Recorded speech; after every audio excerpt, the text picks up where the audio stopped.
నీడ కౌసల్య వారి తోడు నీడ ఒంటరి మహిళలకు, ఒంటరి పురుషులకు, వివాహమై విడిపోయిన వారికి, వయస్సు ఎక్కువై వివాహము కాని వారికి, అనివార్య కారణాల వల్ల ఒంటరి జీవితం గడుపుతున్న వారికి తోడు కొరకు సంప్రదించండి. ఏ మతము వారైనా, ఏ కులము వారైనా, ఏ వర్గము వారైనా వివాహం కొరకు మమ్ములను సంప్రదించగలరు. కౌసల్య వారి తోడు నీడ. Cell number 6305087259. Welcome to AK TV news. నిజం నిప్పులాంటిది. వార్తలకు స్వాగతం. ఈ వీడియోలోని అంశాలు ఎవర్ని కించపరచడానికి మరి ఎవరికో మేలు చేయడానికి ఉద్దేశించబడినది కావు. అందుబాటులో ఉన్న కథనాలు, నెట్లో ఉన్న సమాచారం, మనకున్న పరిజ్ఞానం బట్టి వినియోగించినాము. ఈ వీడియోలోని వ్యక్తులు అభిప్రాయాలు, ఆలోచనలు వారివి మాత్రమే. AK TV news YouTube channel వారికి ఎలాంటి సంబంధం లేదు కావున ఈ విషయాన్ని గమనించగలరు. వైఎస్సార్ కడప జిల్లా ప్రొద్దుటూరు నుండి ప్రతి చిన్న పెద్ద వార్తలను ఎప్పటికప్పుడు ప్రసారం చేస్తూ ప్రజలు నిజాలను నిర్భయంగా చెప్పే ధైర్యం మీకుంటే ప్రసారం చేసే సత్తా మాకుంది. మీకు న్యాయం జరిగేంతవరకు పోరాడుతాం. మీ ముందుకు ఏకే టీవీ న్యూస్ అందుబాటులో ఉంటుంది. 9985491955 ఫోన్ కాల్ చేస్తే చాలు.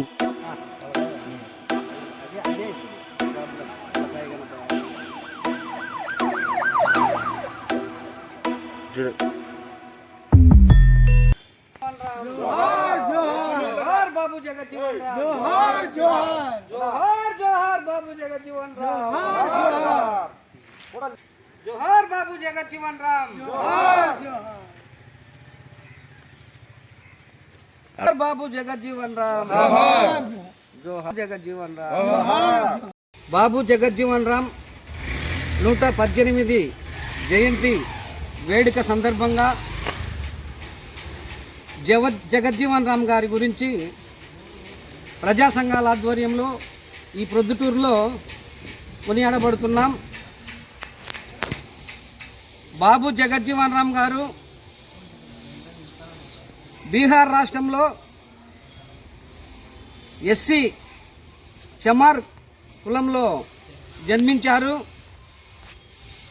జగజ్జీవన్ రామ్ గారు భారతదేశంలో కుల వివక్షత ఎంతో విజృంభిస్తున్నటువంటి సందర్భంలో కూడా వివక్షతను ఎదుర్కొంటూ రాజకీయాల్లో రాణించబడుతూ ఉన్నత శిఖరాలను అధిరోహించిన ఘనత బాబు జగజ్జీవన్ రామ్ గారిది. జగజ్జీవన్ రామ్ గారు ఈ భారతదేశంలో దాదాపు 40 సంవత్సరాలు పార్లమెంటరియన్గా కొనసాగినటువంటి సందర్భం ప్రజలందరికీ తెలుసు. జగజ్జీవన్ రామ్ గారు అన్ని సంవత్సరాలు బీహార్ రాష్ట్రం నుండి రాజకీయాల్లో కొనసాగినాడు అని అంటే బీహార్ రాష్ట్రంలో జగజ్జీవన్ రామ్ గారు కొనసాగినటువంటి అన్ని సంవత్సరాలు ఎస్సీ వర్గాల్లో రాజకీయాల్లో ఇంకొకరు కొనసాగించరు అని చెప్పేసి కూడా నేను ఈ సందర్భంగా గుర్తు చేస్తున్నాం. ఆ ఘనత బాబు జగజ్జీవన్ రామ్ గారికే దక్కిందని కూడా ఈ సందర్భంగా గుర్తు చేస్తున్నాం. జగజ్జీవన్ రామ్ గారు నెహ్రూ క్యాబినెట్లో పనిచేశారు. మరియు జగజ్జీవన్ రామ్ గారు పాక్ భారత్కు జరుగుతున్నటువంటి యుద్ధ సమయంలో రక్షణ శాఖ మినిస్టర్గా పనిచేశారు. మరియు ఈ దేశంలో ఈ భారతదేశానికి ఉప ప్రధానిగా పనిచేసినటువంటి ఘనత ఎస్సీ వర్గాల్లో ఆయనకే దక్కుతుందని చెప్పేసి ఈ సందర్భంగా గుర్తు చేస్తున్నాం. జగజ్జీవన్ రామ్ గారి ఆశయాల్ని ప్రతి ఒక్కరూ కొనసాగించాలని చెప్పేసి కూడా మేము తెలియజేస్తున్నాం. జగజ్జీవన్ రామ్ గారు బడుగు బలహీన వర్గాల ఎదుగుదల గురించి ఆయన ఎన్నో కలలు కన్నారు. రిజర్వేషన్లను అమలు చేయించే సందర్భంలో ఆయన కేంద్ర ప్రభుత్వంలో ఉండి రిజర్వేషన్లను అమలు చేసే దానికి ఎంతో కృషి చేశాడని చెప్పేసి కూడా ఈ సందర్భంగా తెలియజేస్తున్నాం. జగజ్జీవన్ రామ్ గారి ఆశయాల్ని ప్రతి ఒక్కరూ ఈ దేశంలో కొనసాగించాలని, దేశంలో మహనీయులు ఎంతోమంది సేవలను అందించారు. వారిలో కూడా జగజ్జీవన్ రామ్ గారు ఒక్కరని చెప్పేసి కూడా ఈ సందర్భంగా గుర్తు చేస్తున్నాం. అందుకే జగజ్జీవన్ రామ్ గారి ఆశయాల్ని ఆయన పుట్టినరోజు సందర్భంగా కొనియాడబడుతూ మరియు ఆయన వర్ధంతి సందర్భంగా కూడా దేశంలో ప్రజా సంఘాలు కొనియాడింపబడుతూ ఉంటాయి. కాబట్టి ప్రజలారా, జగజ్జీవన్ రామ్ గారు ఎంతో కృషి చేశారు. రాజకీయ దురంధరుడు, రాజకీయాల్లో ఎనలేని కృషి చేసి 40 సంవత్సరాలు రాజకీయ రంగాల్లో రాణింపబడినాడంటే ఒక చేదరింపబడిన కులంలో పుట్టి, ఒక చెమార్ కులంలో పుట్టి అంటరానితనాన్ని అధిగమించి రాణింపబడినాడంటే ఆయన సేవలు ఎంత గణనీయంగా ఉన్నాయో ఈ సందర్భంగా గుర్తు చేస్తున్నాం. జై భీమ్. బాబు జగజ్జీవన్ రామ్ గారి 118వ పుట్టినరోజు సందర్భంగా ఈరోజు స్థానిక ప్రొద్దుటూరు పట్టణంలో వేడుకలను ఘనంగా నిర్వహిస్తున్నాం. ప్రజా సంఘాల ఆధ్వర్యంలో నిమ్న కులంలో పుట్టి ఒక నిమ్న కులానికే కాకుండా భారతదేశంలోని రైతుల కోసం హరిత విప్లవానికి కూడా నాంది పలికిన వ్యక్తి జగజ్జీవన్ రామ్ గారు. ప్రస్తుతం ప్రజా పంపిణీ వ్యవస్థ ద్వారా ప్రజలకు, పేదలకు బియ్యం కానీ ఇతర నిత్యావసర సరుకులు అందాలని పోరాడిన గొప్ప వ్యక్తి. ఆ పథకానికి అధ్యక్షుడు కూడా జగజ్జీవన్ రామ్ గారు. పేదకులంలో పుట్టినా కూడా రాజకీయాల్లో విశేషంగా రాణించారు అని ఈ సందర్భంగా జగజ్జీవన్ రామ్ గారి పుట్టినరోజును నిర్వహిస్తున్నాం. జై భీమ్. జై భీమ్.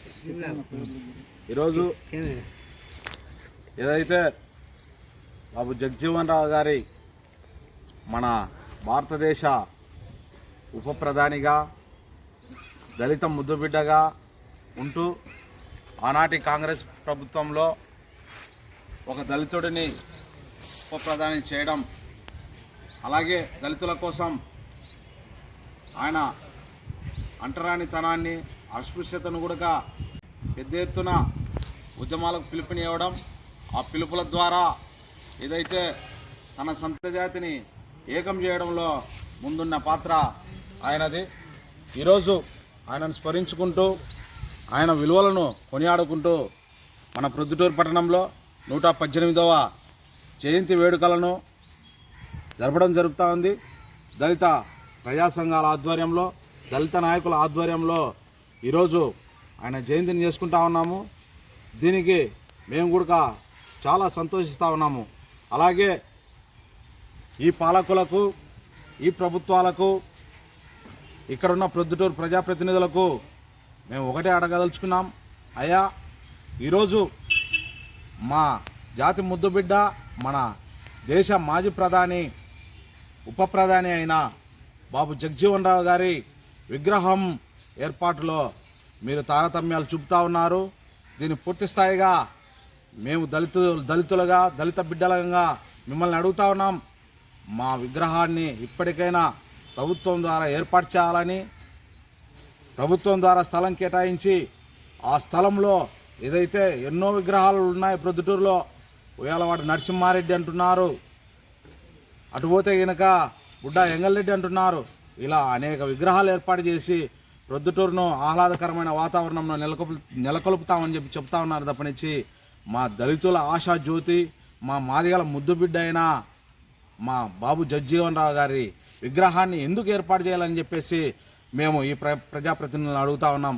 ఈ సందర్భంగా తక్షణమే మీరు మా దళితుల మనోభావాలను దెబ్బతీయకోకుండా, మా మాదిగల మనోభావాలను దెబ్బతీయకోకుండా ప్రభుత్వం ఆధీనంలో తక్షణమే ఇక్కడున్న అధికారులు బాబు జగజ్జీవన్ రామ్ గారి విగ్రహాన్ని ఏదో ఒక సెంటర్లో ఏర్పాటు చేయాలని చెప్పేసి, మా మనోభావాలను కాపాడాలని చెప్పేసి ఈ సందర్భంగా, ఈ జయంతి సందర్భంగా తెలియజెప్తా ఉన్నాం అధికారులకు. ఓబ్లెస్ పిఎస్ఓఎఫ్ రాష్ట్ర కన్వీనర్, అలాగే ఎంఆర్పిఎస్ నాయకులు గడ్డం నరసింహులు గారు, ఆర్ఎస్ఓ రాయలసీమ స్టూడెంట్ అసోసియేషన్ రాష్ట్ర అధ్యక్షుడు జగన్, అలాగే ఏపీ దళిత సమైక్య రాష్ట్ర నాయకులు ఎల్లయ్య మాదక్ గారు, అలాగే విద్యార్థి యువజన నాయకులు బయన్న, అలాగే రాయలసీమ పరిరక్షణ సంఘం రాష్ట్ర నాయకుడు ముల్లపాకు ప్రతాప్ రెడ్డి గారు, మాలమహానాడు నుండి దాసు గారు, అలాగే విద్యార్థి యువజన నాయకులు లింగమయ్య గారు, నరసింహ గారు, ఇంకా మనోహర్ గారు, ప్రభాకర్ గారు, ఇలా అందరూ పాల్గొని ఈ జయంతిని వేడుకలు చేయడం జరిగింది ఈరోజు.